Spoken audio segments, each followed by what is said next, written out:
और यहाँ पे महाराष्ट्र बोर्ड वाले बच्चे भी होंगे, तो महाराष्ट्र बोर्ड वालों को मैं ये बोलना चाहूँगी कि आपको जो बोर्ड का नाम क्या है, महाराष्ट्र, CBSE वालों का नहीं, जो महाराष्ट्र बोर्ड वाले हैं उनका, फिलहाल उनकी बात हो रही है। सो महाराष्ट्र बोर्ड वालों का होता है क्या, महाराष्ट्र बोर्ड। आप अपने क्वेश्चन पेपर में देखोगे स्पेल लिखा था महाराष्ट्र बोर्ड। अब आप लोग पता है क्या करते हैं, आप टेक्स्ट बुक नहीं पढ़ोगे, टेक्स्ट बुक सिर्फ टेक्सचुअल पढ़ेंगे, फिर 22 सेट, नवनीत के 5 ईयर क्वेश्चन पेपर, ये सब में लगे रहेंगे। नहीं, आप पहले अपनी महाराष्ट्र बुक को पूरा रीड करो, टेक्सचुअली नहीं, अंदर का जो है वो भी याद रखो। जो मेन का बीच पार्ट होता है ना, मेन बीच का पार्ट, वो छोड़ देते हम लोग, चैप्टर तो एक्सप्लेन ही तो किया, नहीं उसको भी याद करो। टेक्सचुअल बाद में, टेक्सचुअल तो याद हो ही जाते हैं, उसको याद करो, टेक्सचुअल याद करो, फिर बाद में जाके आप 5 ईयर वो क्वेश्चन पेपर होते हैं नवनीत के, वो सॉल्व करो, 21 सेट वगैरह वो सब सॉल्व करो। और साइंस के लिए तो ये हो गया, बचा क्या आपका इंग्लिश, हिंदी, मराठी भी हो गया। फिर मैथ्स पे फिर आते हैं। मैथ्स ज़्यादा से ज़्यादा हो सके तो आप प्रैक्टिस करो, उसमें ज़्यादा से सॉल्व करो, याद रखने की कोशिश मत रखो, याद मत करो अब ये याद करना है वो याद करना है, नहीं, समझो कि क्या है, क्वाड्रेटिक इक्वेशन क्या होती है, ट्रिग्नोमेट्री क्या होता है, कौन सी चीज़ क्या होती है, उसको याद रखो। और सबसे इंपॉर्टेंट बात जो मैंने मिस्टेक की, मेरी मिस्टेक थी पेपर प्रेजेंटेशन।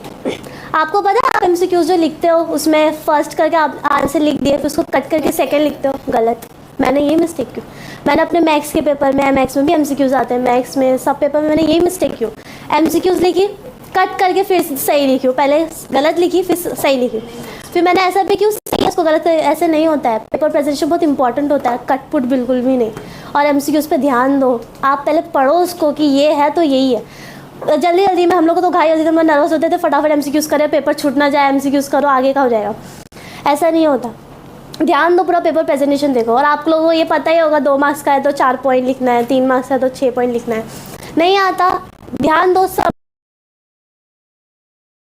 डाइजेस्ट में दिया होता है, मैंने देखी हूँ, मेरे दोस्त लोग ने यही किए थे। टारगेट में देखते ना, टारगेट में 4 पॉइंट ही थे तो हम पेपर में भी 4 ही पॉइंट लिख रहे, जबकि वो आया था 3 मार्क्स का, नहीं। इसलिए बोलती हूँ कि टेक्स्ट बुक का जो बीच का चैप्टर होता है उसको समझो, उसको याद करो। अगर आपको 3 मार्क्स का है, अगर आपने समझे हो तो आपको 6 के आप 8 पॉइंट भी लिख दोगे उस पर, लेकिन ये अगर आप टारगेट से रट्टा मार के आओगे तो इतना नहीं कर पाओगे। दूसरा, डायग्राम्स, साइंस के डायग्राम्स बहुत इंपॉर्टेंट होते हैं, डायग्राम्स को समझो, देखते भी नहीं हम लोग, नहीं, बट इस बार हम लोग को डायग्राम आया था हिबिस्कस का, मैंने वही अटैम्प्ट की थी, कुछ 3 मार्क्स का या 5, 3 मार्क्स का ही था याद शायद, हाँ। तो डायग्राम्स को देखो, डायग्राम्स को समझो, डायग्राम बनाने की प्रैक्टिस करो। डायग्राम नहीं आता तो लाइन बना के ड्रॉ करो, उसको प्रैक्टिस करो, डायग्राम देखो, उसको बनाओ भी, क्योंकि हो सकता है आपको लास्ट में एनी 2 आता है, उसमें डायग्राम आता है, आंसर आता है, आपको आंसर नहीं आया तो डायग्राम करके तो कर लोगे ना, इससे डायग्राम पे ध्यान दो। दूसरी बात, पेपर प्रेजेंटेशन पे ज़्यादा ध्यान देना, पेपर प्रेजेंटेशन आपका अच्छा होना चाहिए, ज़्यादा कटपुट नहीं करना, बहुत अच्छे से। आप अगर गलत भी लिखो, आप एकदम अच्छे से लिखोगे तो उस पर भी शायद आपको मार्क्स मिल जाए। दूसरी बात, आप एक्स्ट्रा टाइम करने का पता है कब सोचना, आपके पास अगर आप पहले अपना टाइम मैनेजमेंट देखो, एनी 4 बोला एनी 4 करो, पेपर के टाइम बाद, पेपर के फ़ौरन बाद भी नहीं एक्स्ट्रा लिखना, नहीं। आप पेपर को, मैं एटलीस्ट कम से कम 3 से 4 बार अपना पेपर चेक करती, पहले कैसे चेक करती थी, सारे क्वेश्चन मैंने अटैम्प्ट करे है कि नहीं, एनी 4 बोला है कि नहीं। दूसरा ये देखो, अगर क्वेश्चन नंबर 1 का फर्स्ट है, आप गलती करते हो, क्वेश्चन नंबर 1 का सेकंड लिख के आ जाते हो, ध्यान नहीं रहता, हो जाता है नर्वसनेस, वो चेक करो, ये क्वेश्चन नंबर का यही क्वेश्चन, वो भी बहुत डिपेंड करता है। ये सब चीज़ें कितनी छोटी लग रही है, बट ऐसा नहीं है, ये मिस्टेक्स मैंने किया और मेरे यही मार्क्स गए। वरना हम लोग का प्रीलिम्स हुआ था स्कूल में, सेमेस्टर हुआ था, मैंने यकीन नहीं करोगे मैं टॉप कर रही थी, और सबसे एक्सपेक्टेशन थी कि मेरा 10th में भी मैं टॉप करूँगी, नहीं हो पाया क्योंकि मैंने सिली मिस्टेक की। सो पेपर प्रेजेंटेशन पे भी ध्यान दो, छोटी मोटी चीज़ों पे भी ध्यान दो, सिली मिस्टेक्स नहीं करो, बस इतना। Thank you sir. Assalamualaikum everyone. My name is Bektub Abrar and I have completed my SSC from Moonstar Global School and I had got 84.8% in my SSC. मेरे हिसाब से बहुत कम था बिकॉज मैंने बहुत ज़्यादा मेहनत करी थी, एक दिन में 10 से 12 घंटा पढ़ती थी। कैसे? लास्ट 2 वीक्स में मैंने डिवाइड किया था सब कुछ, इंग्लिश एक दिन, हिंदी एक दिन, मराठी एक दिन, इंग्लिश के साथ मैथ्स और साइंस, हिंदी के साथ SST क्योंकि सब थियोरेटिकल होता है, और मराठी के साथ मेरे favourite subjects that was algebra and science 2। Marathi बहुत गंदा लगता है पढ़ने में, इसीलिए पहले मैथ्स फिर मराठी एंड देन साइंस, क्योंकि उसमें पता नहीं चलता है ना कि आप क्या बोरिंग पढ़ रहे हो। सो मैंने ऐसे डिवाइड करी थी एंड लास्ट 2 वीक्स सिर्फ रिविज़न ऐसे रिवाइज करी थी, हिंदी, मराठी और इंग्लिश के लिए जो 5 पास्ट ईयर क्वेश्चंस की बुक आती है उसमें पैसेजेस बहुत अच्छे होते हैं, मैंने वही सॉल्व करी थी लास्ट के 2 वीक्स में। मैथ्स और साइंस के लिए मैंने सिर्फ टेक्स्ट बुक पढ़ी थी, क्योंकि सारा टेक्स्ट बुक से आता है, और जो बुक्स आती है 21 सेट की वो मैंने मैथ्स और साइंस के लिए नहीं ली थी। मैंने वो सिर्फ एसएसटी के लिए ली थी, क्योंकि मुझे एसएसटी पढ़ने मज़ा नहीं आता था। मैथ्स और साइंस में मैंने जो जितना सॉल्व करी थी पूरा टेक्स्ट बुक से सॉल्व करी थी, क्योंकि सिर्फ वहीं से क्वेश्चंस आते हैं। याद क्या रखना है, फॉर्मूला, जो जनरल फार्मूला होता है। सम्स रट्टा नहीं मारना है, क्योंकि टेक्स्ट बुक्स के जो बैक आते हैं क्वेश्चंस वो इतने नहीं आते मैथ्स में। सॉल्व एग्जाम्पल्स आते हैं, आपको फार्मूला याद रखना है। फार्मूला याद रहेगा तो आप कोई भी सम सॉल्व कर लोगे। एंड साइंस के लिए चैप्टर पढ़ना है, चैप्टर रीड करना है, पीछे के आंसर्स याद होने चाहिए। ऑफ कोर्स वो पूरे साल में याद हो जाते हैं, पर चैप्टर में है क्या, वो बताना क्या चाह रहा है, वो आपको याद होना चाहिए। मराठी में मेरे आए थे 76, जो बिल्कुल अच्छे नहीं है, क्योंकि मैंने मराठी के लिए उतनी प्रिपरेशन भी नहीं की थी। बिकॉज मेरा ऐसा था कि अगर मैं मराठी पढ़ने जाऊँ बाकी सब्जेक्ट्स रह जाएंगे। एसएसटी में मेरे आए थे 83 मार्क्स, वो भी ठीक ठाक ही है, बिकॉज मैंने एसएसटी पे भी इतना ध्यान नहीं दी थी। वो बहुत इसका याद करो उसका याद करो, बहुत एकदम वो हो जाता था दिमाग में। तो मैंने एसएसटी के लिए 21 सेट्स पढ़ी थी, क्योंकि उसमें जितने रिक्वायर्ड क्वेश्चंस होते हैं सब कुछ होता है।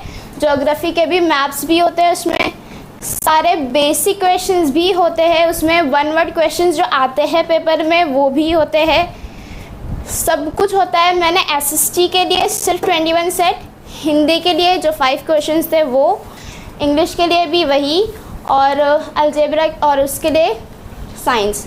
बाकी पेपर अगर बोला जाए तो पहले 10 मिनट पहले आंसर शीट मिलती है। उस 10 मिनट में जो जैसा प्रेजेंट करना है, लाइन वाइन मारनी है, करना है।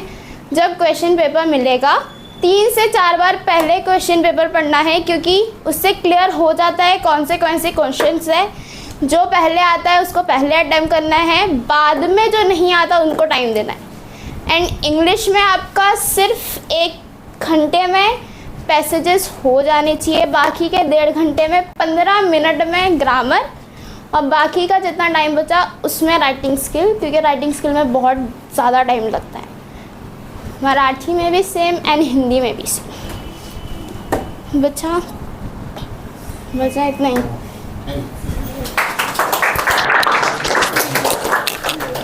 Welcome everyone, myself Ansari Huda Sharafat Ali. I have completed my SSC from National English High School and I secured 92% in my SSC. अभी सब ने बहुत कुछ बता दिया है, इनफ हो गया इतना।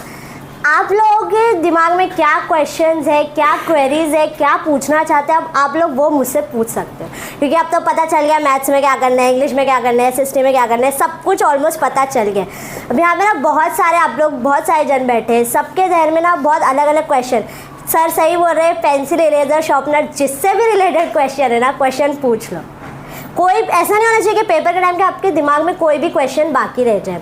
और सब्जेक्ट वगैरह से अगर मैं रिलेट करूँ या सब्जेक्ट टॉपिक के हिसाब से अगर बताऊँ, रटने मत जाओ, चीज़ों को रटा नहीं जाता है। तुमको कंसेप्ट पता होना चाहिए। अरे ये चैप्टर का नाम है, तुमको कोई चैप्टर का नाम बोले और तुम पूरा चैप्टर की थ्योरी उसको बता दो, ऐसा तुमको चैप्टर का कंसेप्ट पता होना चाहिए। लैंग्वेज की बात करें, लैंग्वेज बहुत स्कोर दिला सकता है। हिंदी में आप बहुत अच्छा स्कोर कर सकते हैं। हिंदी में ना राइटिंग स्किल बहुत टाइम कंज्यूमिंग होता है। मेरे लिए तो यही है कि पेपर टाइम मैनेजमेंट से शुरू होता है, टाइम मैनेजमेंट पे ख़त्म होता है। पर इसका ये मतलब नहीं है कि अच्छी टाइम मैनेजमेंट है तो हम पढ़ के नहीं जाएंगे, 10 मिनट में पेपर देके बाहर आ जाएंगे, भाई हमने टाइम मैनेज कर लिया। टाइम मैनेज करना आना चाहिए, आपको पता होना चाहिए आप अपने किस क्वेश्चन को कितना टाइम दे रहे हो।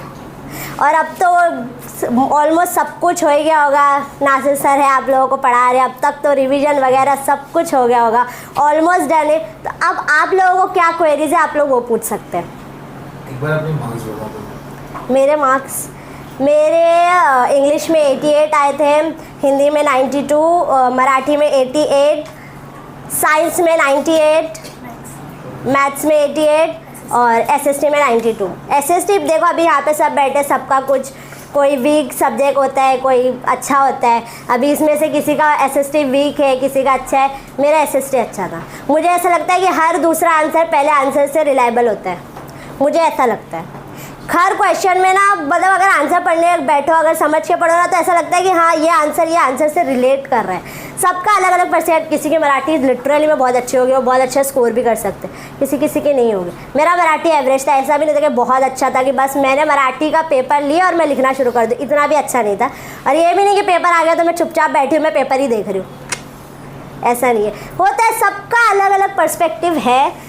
अब मैं फिर पूछ रही हूँ, जिसको जो डाउट है आप लोग पूछ सकते हैं। देखो मेरे भी ना कजिन्स हैं, मेरी भी बहन है, वो भी 10th में, मेरा भाई है वो भी 10th में। वो लोगों को क्वेरीज होती है, वो लोग फ़ोन लगाते हैं, अब भी बता दो क्या है। आप लोग भी मेरे भाई बहन जैसे आज हम लोग बहुत नॉर्मल कन्वर्सेशन करेंगे, जो भी कुछ डाउट है पूछ सकते हैं आप लोग। ये सब कुछ नेगलेक्ट कर दो, कैमरा है ये सब नेगलेक्ट करो, सब भूल जाओ, बस समझो मैं आपकी बहन हूँ, आप मुझसे क्वेश्चन कर रहे हैं। मैंने एक्सपीरियंस किया तो मैं उस हिसाब से आपको बताऊँगी। एक पूछेगा तो पूछेंगे तो पता चलेगा ना, बिना पूछे कैसे पता चलेगा कि आपको क्या चीज़ में प्रॉब्लम है, क्या नहीं समझ में आ रहा है। ये प्रॉब्लम है, ये जेन्युइन चीज़ है। हम लोग भी 10th में थे ना, तो हम लोगों को भी आते थे, पूछते थे क्या है ये, तो हम लोग भी बस लाइक दिस, नहीं कोई डाउट नहीं है, कुछ नहीं, ऐसा नहीं रहता, डाउट रहते हैं। मुझे भी डाउट रहते थे, मुझे भी डाउट था कि ब्लैक पेन से लिखना है कि ब्लू पेन से लिखना है, सबको रहता है, मुझे भी था। पूछ सकते हो सर, पूछना है क्या ब्लैक पेन से लिखते क्या ब्लू पेन से, कलरिंग से लिखते, पूछना है किसी को, शॉर्पनर का ब्रांड, पेंसिल कौन सी यूज़ करें, पूछ सकते हैं। एकदम नॉर्मल कन्वर्सेशन करना है, क्योंकि अब मैं फिर से वही नहीं बोलूँगी मैथ्स में सॉल्व एग्जाम्पल करो, इसका ये करो, बोर हो जाएंगे ना। वैसे अपने को भाषण सुनने की आदत नहीं है, कहाँ इतना सब पूछ लो। कोई चीज़ पूछनी है तो पूछ सकते हाँ। हो। मैनेज कैसे करते थे फ़ोन, मैनेज कैसे करते थे आपको? फ़ोन मैनेज पापा के पास पकड़ा दो, हिम्मत ही नहीं आएगी मांगने की। बोलो पापा ये फ़ोन आप अपने पास रखो 2 घंटा, मैं 2 घंटा पढ़ाई करने जा रही हूँ, मैं 2 घंटा पढ़ाई करने जा रहा हूँ, उसके बाद आप मुझे ये फ़ोन देना। वापस मांग के देखो, 2 घंटे से पहले पापा देंगे क्या आपके? देंगे? मांग के देखो। ये अपने ऊपर होता है, ये सेल्फ कंट्रोल वाली चीज़ है। अगर आप अपने ऊपर कंट्रोल कर सकते तो इससे अच्छी क्या बात है। खुद से मैनेज करना है। लास्ट के 2 वीक में क्या टाइम टेबल होता था? सर टाइम टेबल की तो बात ही नहीं करूँ, कितने टाइम टेबल बना दो कुछ फॉलो नहीं होता है ना, बना के फाड़ देंगे। नंबर ऑफ आवर्स कितने लेते थे? नंबर ऑफ आवर्स, कितना टाइम पढ़ते थे? Number of hours maximum 5 to 6। मैं ये नहीं बोलूँगी 10 से 12 15 घंटे पढ़ो, सो मत। तुमने ये स्टार्टिंग से करना है, ऐसा नहीं कि मैं पूरा साल नहीं पढ़ूंगी, मैं 3 महीने में किताब उठाऊंगी और मैं बस 90 अबव मेरे को मारना। बेवकूफ़ है वो बच्चा जो लास्ट के 3 महीने में पढ़ के 80 ला सकता है। सोचो अगर वो बच्चा पूरा साल पढ़ेगा तो उसका मार्क्स कितना आएगा। ये तुम्हारा जहन में होना चाहिए, तुम्हारा स्टार्ट से ही होना चाहिए कि नहीं मेरे को स्कोर करना है, मेरे को पढ़ना है, ठीक है। ये मैंने देखी है मेरे क्लासमेट से बहुत, क्या रे कुछ नहीं होता, लास्ट के 3 महीने में पढ़ के भी बहुत अच्छे मार्क्स। बेवकूफ़ हो तुम, अगर लास्ट के 3 महीने में इतने अच्छे मार्क्स ला सकते हो, पूरे साल में कितने अच्छे मार्क्स आएंगे तुम्हारे। ये सब जो मैनेजमेंट है, ये स्टडीज़ है ना, तुम्हारी लास्ट से हो जानी चाहिए। लास्ट का 2 वीक्स वेरी मच ऑनेस्ट सिर्फ रिवीजन होना चाहिए। रिवीजन भी ऐसा नहीं कि आज सुबह बुक लेके बैठे तो रात 10 बजे तक लेके ही बैठे, इतना नहीं पढ़ना होता है। To be very much honest 10th का पेपर इतना टफ नहीं आता अगर आपकी पढ़ाई उस लेवल की है तो। ये नहीं है कि आप पूरा साल सो रहे, मज़े कर रहे, फ़ोन चला रहे और बोलेंगे भाई 10th का पेपर ईजी आ जाए, ऐसा नहीं होता। और मैथ्स के लिए सिर्फ 3 ही वर्ड है, प्रैक्टिस प्रैक्टिस प्रैक्टिस, बस। हर चीज़ है ना प्रैक्टिस से ही शुरू होती है और प्रैक्टिस पे ही ख़त्म होती है। बिना प्रैक्टिस के, पता ना, प्रैक्टिस मेक्स मैन परफेक्ट, बिना प्रैक्टिस के कुछ नहीं आएगा। अब मैं बहुत बोल चुकी, अब आप लोगों को क्या क्वेरीज है पूछ सकते हैं, कोई भी शुरू करो, क्या हो जाता है, एक पूछ लेगा सबके डाउट क्लियर हो जाएंगे। नहीं बना के आए क्वेश्चन, बोले था सर ने क्वेश्चन बना के लाना, कोई नहीं बना के लाया। एक दूसरे को देख के ऐसा मत पूछ लो ना, पूछ लो सही में, जेन्युइन, मैं एकदम जेन्युइन बात बताऊंगी, कुछ ऐसा अलग से किताबी बात कुछ नहीं करूंगी, जो मैंने किया है ना मैं वही बताऊंगी। एक दूसरे को नहीं पूछना, उसको पूछना। पूछो कुछ भी, डॉम्स के स्केल का पूछने का है। फिर पेपर प्रेजेंटेशन से रिलेटेड, कोई भी चीज़ से रिलेटेड पूछना है आपको, पूछो ना। ये हाँ काफ़ी अच्छा क्वेश्चन था, नहीं यूनिफॉर्म में नहीं जाना होता है। हाँ मस्त, एक हफ्ते के पेपर के लिए अच्छे नए कपड़े खरीदो, अच्छे से एकदम डीसी मार के जाने का, ठीक है। हाँ, प्रेजेंटेबल दिखना बहुत ज़रूरी होता है। मेरी क्लास की लड़कियाँ 1 महीने पहले बहन क्या कर रही है, फ़ोन लगाते हैं। अरे मैं तो बाज़ार में मैं वोट डालने वाले ना शॉपिंग कर रही हूँ। ये सही में करते हैं लोग, बट हम लोगों का ऐसा नहीं था। हम लोग के टाइम पे हम लोग को स्कूल में यूनिफॉर्म में बुलाए थे, तो कपड़े वेस्ट हो गए, रखे हुए अभी तक। और इसके अलावा सिर्फ अपना प्रेजेंटेशन नहीं दे रहे, पेपर का प्रेजेंटेशन बहुत मैटर करता है। हाँ, खुद अच्छे से जा रहे, पेपर खाली छोड़ के आ गए, बोले प्रेजेंटेशन दिखाना था साफ सुथरा। ऐसा नहीं है, पेपर प्रेजेंटेशन मैटर करता है।